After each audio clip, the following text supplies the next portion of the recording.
Bom dia, né? Vamos lá. Hoje é dia 21, né? Deixa eu ver. Dezembro, hoje é quarta? Terça. 21, terça-feira, né? E conforme o combinado, né? A gente está aqui mais um dia para fazer a leitura da palavra, né? Começar o dia já com essa leitura, com esse propósito. A gente estava esperando a minha mãe, que ela tinha saído para a feira, né? E estamos aqui. Vamos começar. A gente está no livro de Provérbios, né? Capítulo 12. 12? É 12. É 12, isso mesmo. Que vai falar um pouquinho disso, né? O capítulo 12, se eu não me engano, ele ainda está falando da balança enganosa, né? É uma continuação. Ele só vai mudar mesmo dessa balança enganosa no 25, né? Que vai estar falando aqui outros provérbios de Salomão, né? No capítulo 25 ele muda. Então é como se a gente estivesse ainda no capítulo Provérbios de Salomão, tá aqui, ó.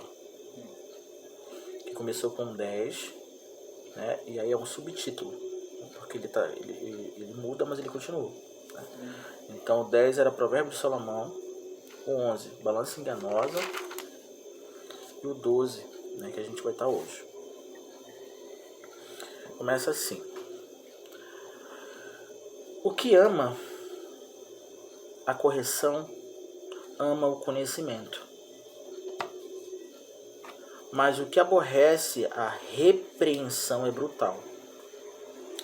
O homem de bem alcançará o favor do Senhor, mas o homem de intenções perversas ele condenará. O homem não se estabelecerá pela impiedade, mas a raiz dos justos não será removida. A mulher virtuosa é a coroa do seu marido, mas a que o envergonha é como a podridão dos seus ossos. Os pensamentos dos justos são retos, mas os conselhos dos ímpios enganam. As palavras dos ímpios são ciladas para derramar sangue, mas a boca dos retos os livrará.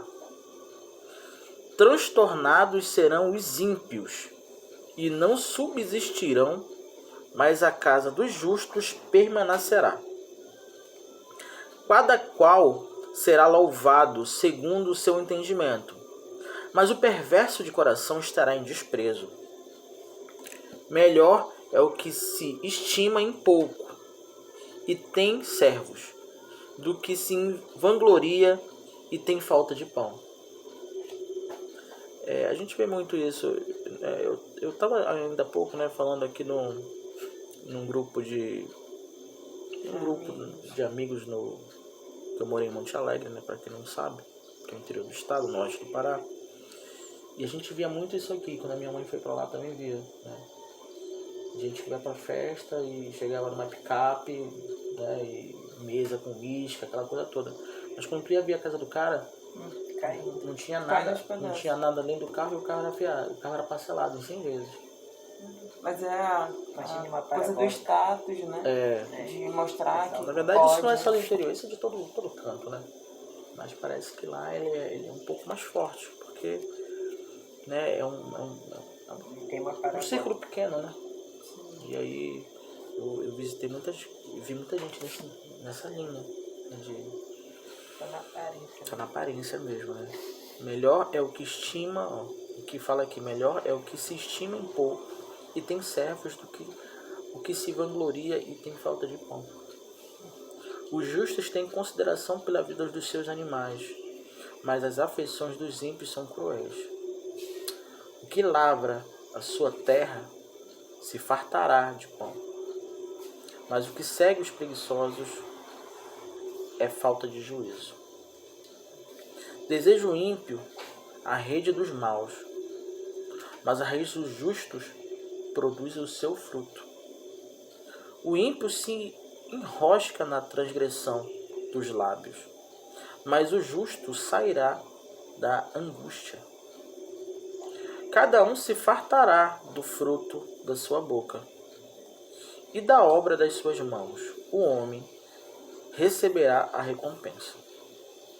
O caminho do tolo é reto aos seus próprios olhos, mas o que dá ouvidos ao conselho é sábio. A ira do louco se conhece no mesmo dia, mas o prudente encobre a afronta. O que diz a verdade manifesta a justiça, mas a falsa testemunha diz engano. Há alguns que falam como que espada penetrante, mas a língua dos sábios é saúde. O lábio da verdade permanece para sempre, mas a língua da falsidade dura por um só momento. No coração dos que maquinam o mal há engano, mas os que aconselham a paz têm alegria. Nenhum agravo sobreviverá ao justo, mas os ímpios ficam cheios de problemas. Os lábios mentirosos são abomináveis ao Senhor, mas os que agem fielmente são o seu deleite. O homem prudente encobre o conhecimento, mas o coração dos tolos proclama a estultícia.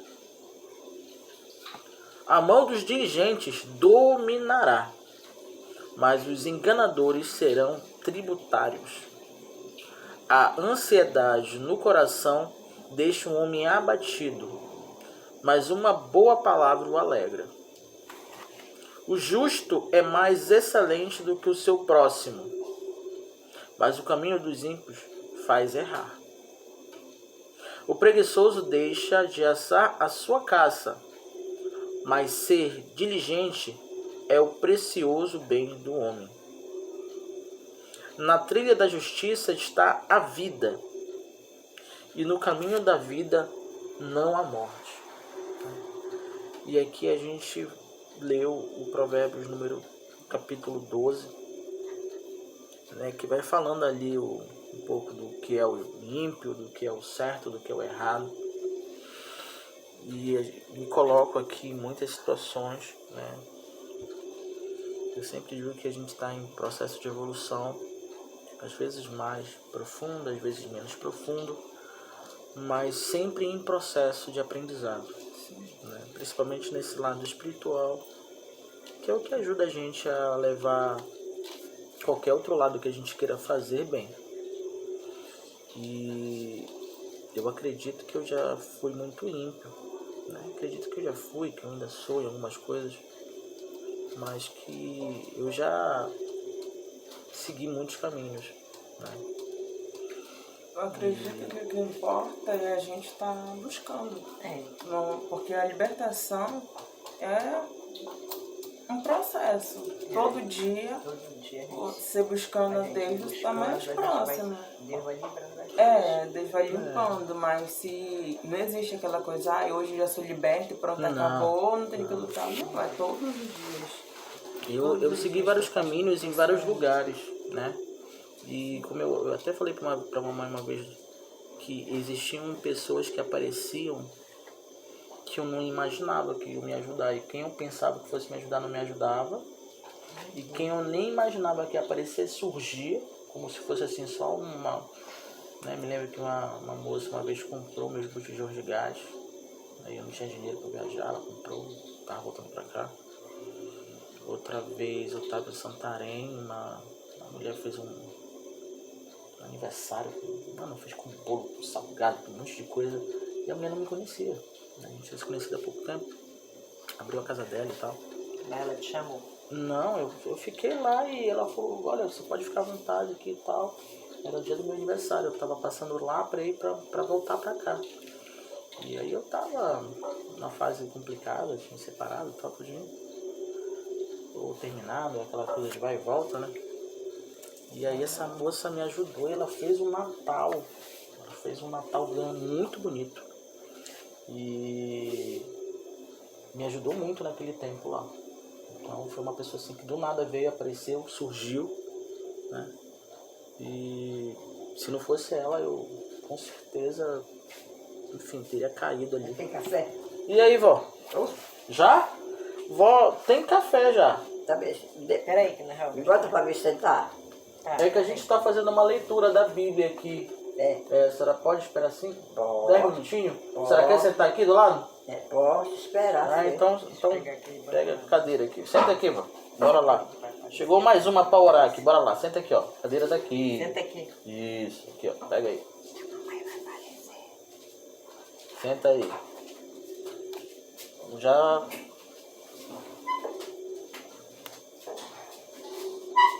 Agora. Foi. Sentou. Foi? Ficou. Agora tá tudo completo. Até o gato tá aqui embaixo, meu amigo. O quê? A gente tá fazendo uma oração aqui, vô. A gente já vai lhe dar o café, tá? Rapidinho. Tá bom.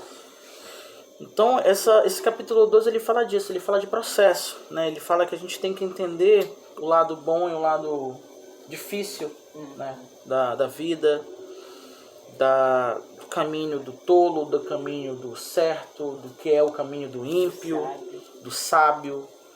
E eu ainda insisto em dizer, é muito difícil das pessoas ouvirem um conselho, né? Quem ouve, o pessoal fala que se conselho se vendesse eu era rico, né? Só que as pessoas não escutam conselhos, as pessoas escutam histórias, né? Elas se identificam mais com histórias, porque a história ela envolve mais, né? O conselho é uma coisa pequena, muda. Quem tiver no propósito, quem tiver naquele, às vezes um bom conselho naquele momento para aquela pessoa, né? A pessoa ouvir assim, mas ela tem que estar aberta para o conselho. Depende dela, né? Se ela aceita ou se não. ela aceita ou não, mas assim, eu já escutei conselhos em alguns momentos que eu estava numa fase complicada e, sabe, peguei aquela linha ali, porra, vou nisso. Mas quando vinha algo com história, com um contexto maior, de vida, de renúncia, de provação, principalmente de provação. E aí o pessoal, geralmente quem contava a história, né? Era na família, era no negócio, era na saúde, né? E aí a pessoa falava que tinha passado por um câncer ou passado por uma dívida muito alta e que conseguiu sair porque fez um propósito, fez um voto. Eu não acreditava muito nisso, não. Eu acreditava assim, mano, isso aí é só trabalhar, o trabalho resolve. Era a minha forma de pensar antes. E olha que eu tentei muitas coisas durante meus 35 anos. Mas eu tô percebendo, né? Se a gente não tiver um propósito, foco de fato, e junto com esse propósito tiver aqui poder equilibrar na balança o caminho de Cristo, né, o que Ele tem para ti. E também o que você tem que fazer também. Não é só... Não é... buscar meu Senhor, colocar Deus e tudo. Você também tem que buscar se sacrificar, que não é fácil. Equilibrar isso daí é muito difícil, porque na caminhada, Deus ele promete que vai estar com a gente. Mas ele não diz, nos teus caminhos não vão ter pedras, não vão ter espinhos. Não, mas ele diz que ele vai estar com a gente em todo momento. Mas quando a gente enfrenta isso no dia a dia, é difícil. Pelo menos no início, pra mim, me deu logo vontade de desistir. Não quero mais isso não, tá muito ruim, é muito chato. Parece que agora que eu tô no caminho, as coisas se voltaram contra a minha vida. Vontade logo de desistir. Mas se você continuar, Deus ele vai te dar força, vai te dar sabedoria. Cada dia que você vai buscando, ele vai te dando a forma de como, entendimento de como passar por aquela situação. Né? A questão toda aqui é, pegando um pouco isso que você está falando, Bia, mas quando a gente não está aberto, não adianta não adianta, porque eu tive várias pessoas que não aceita. Eu tive várias pessoas que vieram me ajudar, em momentos que eu tava assim, perdido, né? Por causa de bebida, por causa de dinheiro, dívida. Né? E na hora, aparecia uma pessoa para me levar, pô, professor, pare, né? Vamos fazer isso aqui, vamos se ficar mais calmo, mais tranquilo. Mas no caminho de volta para casa, eu recebi uma mensagem, já ia para uma outra putaria, já começava tudo de novo, 2, 3 dias depois. Mais dívida, mais derrota. Mais evoluído. E aí mais envolvido naquele processo ali que eu não saía. Mas foi que a Juracema, me lembro que uma aluna minha me ajudou. Eu me lembro da Juracema. Né, que ela falou assim, professor, você não precisa passar por isso. Eu fui lá na casa dela. Foi daí que quando eu voltei pra cá, comecei a ir pro centro espírita e tal. Você não precisa passar por isso. Você tá forçando algo.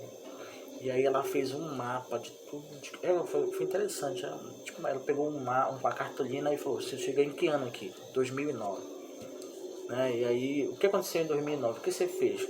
Aí falou um monte de coisa no final. Quantas vezes você não rezou? Aí eu não lembrava. Tá, 2010. Fez isso, conseguiu isso, comprou sua moto, pá. Quantas vezes você foi na igreja? Forçava a lembrança. 2011, né? Teve isso, Quantas vezes o senhor saiu para agradecer? Pouquíssimas. Aí ela perguntei, quantas vezes o senhor saiu para beber? E quantas vezes o senhor foi para farra? Quantos churrascos teve? Quantos passeios? Quantas viagens? Quando ela falou, quantas viagens você fez? Aí ou seja, eu focava só no prazer, só na coisa boa, né? E aí quer dizer que viagem eu tinha tempo, bebida eu tinha tempo, farra eu tinha tempo, para agradecer, pouco tempo, para louvar, menos ainda. E aí ela fez todo aquele tempo até o ano que eu tava. E aí ela, como é que o senhor quer ficar bem? Como é que o senhor quer crescer? Se o senhor aqui, durante todo esse tempo, não seguiu um caminho bacana. Agora o senhor está desesperado, caindo no chão, porque já me falaram que o senhor está bebendo, está fazendo besteira aí, se arriscando, e a mamãe não fala nada comigo. E como é que o senhor vai conseguir? Não, minto. O que o senhor esperava encontrar fazendo esse caminho?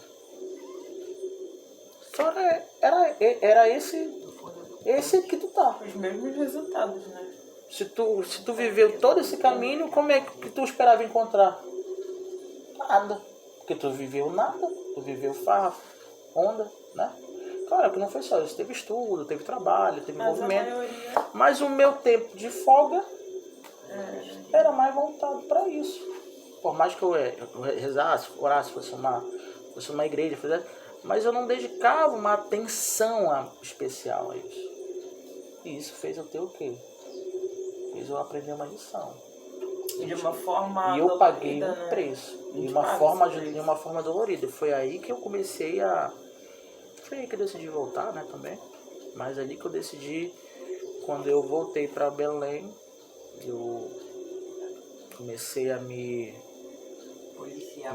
policiar mais, comecei pro centro espírita, né, comecei e tentar ali, e ali me ajudou muito, pô, eu gostava, algumas coisas eram estranhas, né, mas eu me identifiquei muito ali, mas na questão da meditação, eu gostava na hora que ele botava a música, apagava meia luz, a gente ficava assim, bora mentalizar, eu sentia a energia das pessoas, eu já tive esse lado sensitivo, então eu achava isso bacana.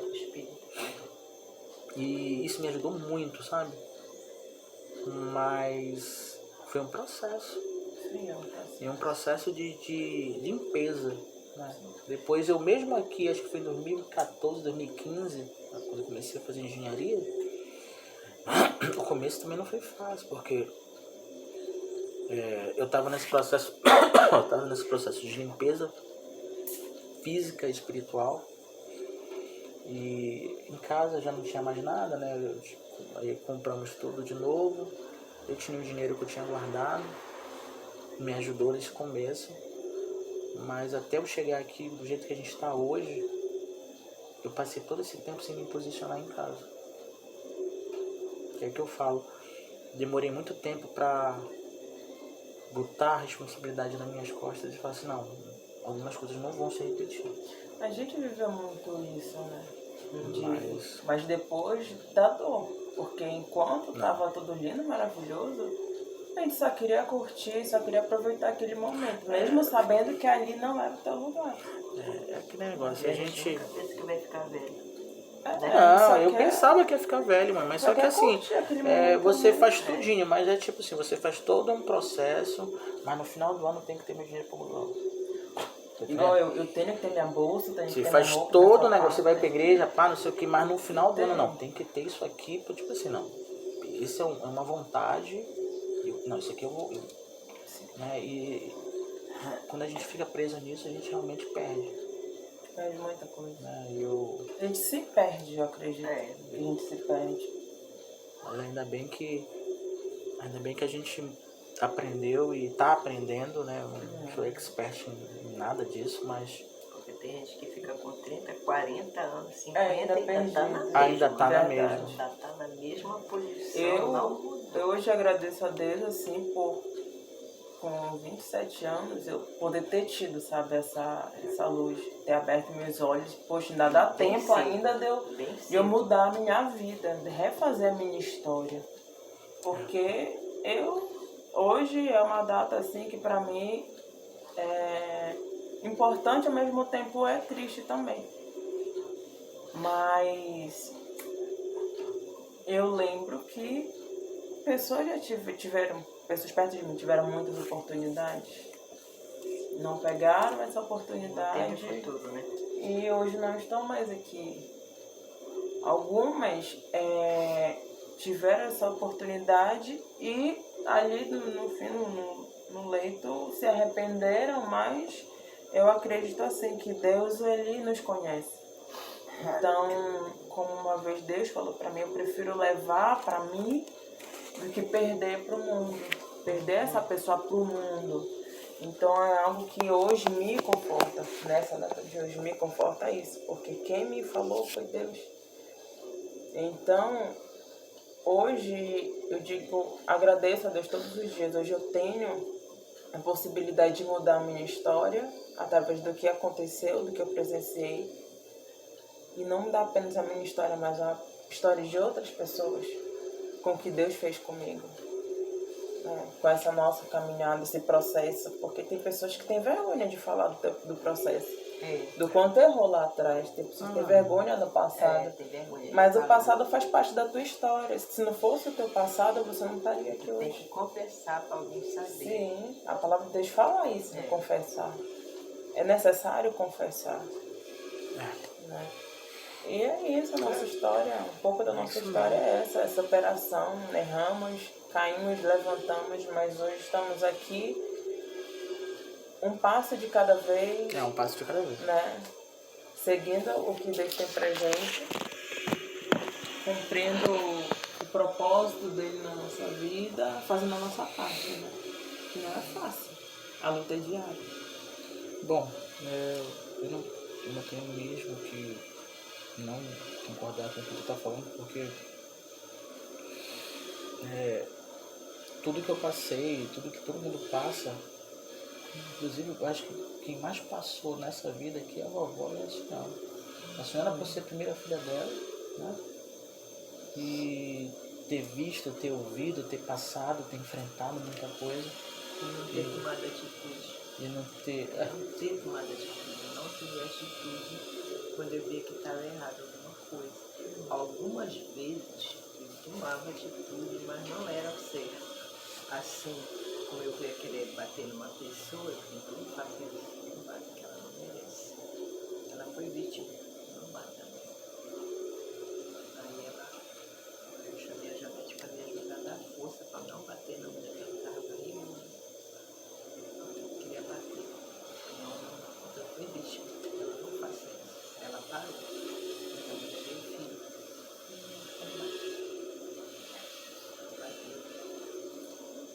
realmente a mulher queria que eu fosse lá na casa da mulher com a mulher conversar, senão ela não queria esse modelo. Não, ela não queria essa criança, ela veio. Depois de muitos anos, eu chamei o filho dessa mulher e perguntei pela criança. Aí ele disse, olha, o que teu pai é o mãe dele? Agora nós se criamos só nós, papai e mamãe. Só nós se criamos, eu sou ex-presidiário. E aí minhas irmãs não me aceitam, nem meus irmãos não me aceitam. E eu moro pelas casas de trabalho. Mas o teu pai está vivo, mas a minha mãe dele. Era uma relação que foi por fora. Ele obrigou a mulher, porque todo dia ele dava carona para ela. Entendi. Aí, para pagar, ele pegou a mulher ficou grávida. Aí, ela queria bater. Ela queria Tá, entendi. bater com raiva. É traição. É, Né? A aquela gente tá falando da coisa, traição. Não faça isso, que ela é vítima. A raiva naquele momento de Ira. descobrir, né, a ira, poxa, alguém que E eu fiquei com pena da mulher. tem uma família, me E traiu, além tudo, disso, né? ele ainda botou uma porcaria nela. É, Ela consequências, se queixou né? com a minha colega e a minha colega me falou. Aí, chorando, que ela não merecia aquilo, ela deu. Ela tinha 5. Eita. Mais um, né? Ela deu para uma pessoa que ela achava que ela deveria dar, porque não tinha condição. Sem pai, o homem tinha morrido. Entendi. Aí, Mas assim, defendi, essa história, não. Eu defendi, né? Eu não falo com mulher, eu nunca mais vi ela. Eu falei com o filho dela, chamei ele e perguntei. Aí ele conta essa história comigo. Mas assim, mãe, como a senhora falou. Mas eu tomei essa atitude, mas era para mim tomar outras atitudes quando ele batia nela. Mas naquele tempo também eram outros tempos, era mais difícil você chegar e falar, era muito. O posicionamento Porque ali era muito na forte hora- dos na pais, hora de né? Fazer, Era militar, né? Era Coisa assim de militar, 1940, sim. pô, era Segunda outra Guerra. lei, não Era a era Segunda lei de Guerra hoje, né? Mundial, tá entendendo? Isso influenciava o diferente. mundo. O cara falava assim, mano, cadê minha comida? Eu vou sentar Eu aqui. vou sentar pra aqui. dizer. Era um negócio assim mais. E aqui na hora, e a esposa tinha que estar ali, como falava ser Amélia, né? Tinha que ser a dona de casa, que estava ali disposta para o marido, para a família e tudo. Chegava Então, aquela naquele história tempo era da- difícil realmente, Ela muitas ficava histórias com tanto medo que aconteciam. ela não defendia filho nenhum, simplesmente ela se atuava. E aí quem penou foi vocês, né? A senhora Eu, viu? a Janete e o outro que penamos mais. A minha irmã tomou a atitude de trabalhar em Tucuruí, veio passar uns tempos, depois foi embora. O Rio, Chile, Argentina. Aí ele inventou um casamento, que não tinha nada a ver. E o dele todo o tempo errando. Passava a mão na cabeça dele. Aí aconteceu. Mas a gente, a Janete, o Antônio, queria encarar, apanhava. Aí eram Ela como não se se metia. fossem os errados, né, da história. Pô, querer enfrentar, querer mudar aquela situação, Passar né? isso não é assim, e o Antônio não é por aí, não é assim, ele apanhava também.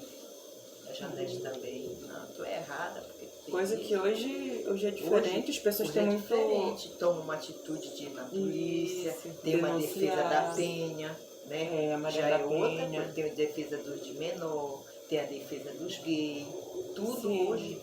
Pode até não funcionar essa lei, mas... Não funciona, mãe. Não funciona como deveria, mas. De alguma forma funciona. Mas alguma coisa é o seguinte, mas você tem alguém a quem falar e a pessoa vai falar assim, não, mano, vai falar pra polícia. Não, Hoje você já tem um respaldo não, vai ver maior, o uma conselho. segurança Antes, maior. quem você tinha? Você não tinha ninguém. Ninguém, não tinha Você ia falar o quê? ninguém. Pro vizinho? Que o vizinho, quando tu ia contar a tua história, a história do vizinho era pior. Era pior. Tá entendendo? Que fala assim, tô passando por um problema. Eu falei, mano, eu tô levando EPI agora. Porque era isso, né? O vizinho era pior. Dona Madalena era pior lá. E aí a gente fala assim, é o tempo, né? Aí o tempo foi se modelando. Não eu pode acho- até ser assim reto. Mas tem uma afronta, como já se falou assim, não, eu vou parar por aqui. Hoje a pessoa tem uma. Mas é que tá, né? A senhora hoje a senhora entende, né? Que ficar calada não é o certo. Hoje não. O ficar calado não é certo. O aceitar tudo. Aceitar qualquer coisa também não é. Tem hoje, tem gente que chega pra mim e diz assim, se eu tivesse aceitado o que tu falou pra mim, hoje eu tava melhor. Que são os conselhos, né? Hoje eu Que a já tava gente melhor. Porque tu não me deu força. Eu digo, não, eu não te dei força porque tu não queria nada. Tu não queria nada. Ah, mas hoje eu tô com 50 anos, poxa, tu tá melhor, mas acho que eu conversei, eu te chamei a atenção mais 2 vezes, tu não ligou, aí digo, isso aí não serve pra mim. É aquela coisa que quando a gente tá nessa fase de esses momentos só olha pro nosso eu, a gente não quer escutar aquilo que não favorece a gente. Só quer o quê? Escutar aquilo que é bom. Ah, você tá naquele caminho, poxa, vem os elogios, as palavras doces, é isso que a gente quer escutar.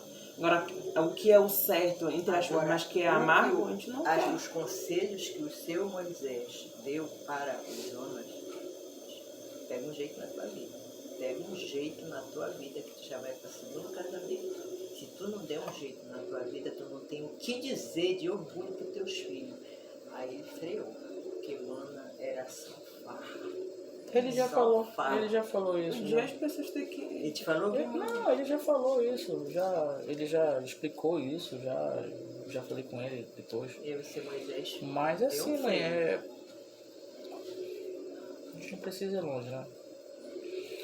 A farra que a gente aproveita quando a gente é moço, a putaria, a luxúria, a onda, a soberba, acarreta na gente o quê?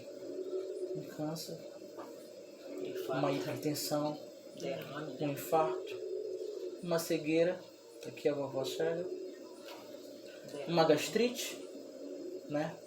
Uma dor na costa, que não acaba, né? Uma dor na cabeça, uma dor no uma dor no corpo da mamãe. Por quê? Porque a gente não cuidava do corpo, a gente não cuidava nem da mente. E é por isso que a gente tem que fazer o quê? Tem que ler a Bíblia, tem que resgatar, tem que entender o que cada passo que você dá, o que cada processo faz para mudar. Quando eu vi o meu pai lá no hospital, não foi fácil. Tá? Eu não posso dizer assim que não é que eu tenha uma relação, né, pai e filha, aquela coisa toda. Mas existe uma relação. Mas quando eu vi ele deitado, não, eu não estava arriado, mas estava com medo. A gente fica com medo que tá no corredor do hospital, né? E aí a galera é igual um boneco, né? Cadê o vacina?